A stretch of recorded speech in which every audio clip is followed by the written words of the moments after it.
Isang magandang araw sa ating lahat. Narito ang latest weather update sa araw na ito, January 10, 2024. Nakakaapekto ngayong araw ang northeast monsoon sa northern at central Luzon, samantalang easterlies ang nakakaapekto sa natitirang bahagi ng ating bansa.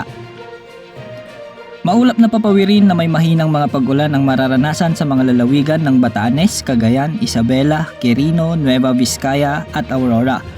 Habang bagyang maulap hanggang sa maulap na kalangitan na may mga pulo-pulo mahinang mga pag-ulan sa Apayao, Kalinga, Mountain Province, Ifugao, Abra, Ilocos Norte, Ilocos Sur, La Union at Pangasinan, sanhi naman ng hanging amihan.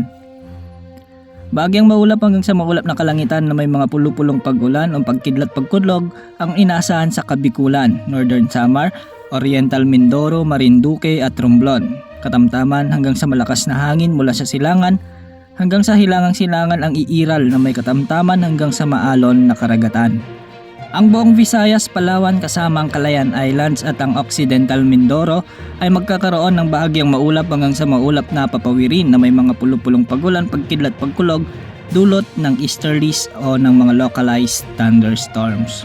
Ang Mindanao ay magiging bahagyang maulap hanggang sa maulap na may mga pulo-pulong mga pagulan, pagkulog, pagkidlat, dulot naman ng easterlies, katamtaman hanggang sa malakas na hangin mula sa silangan na may katamtaman hanggang sa maalon na karagatan ang iiral sa silangang bahagi ng Mindanao.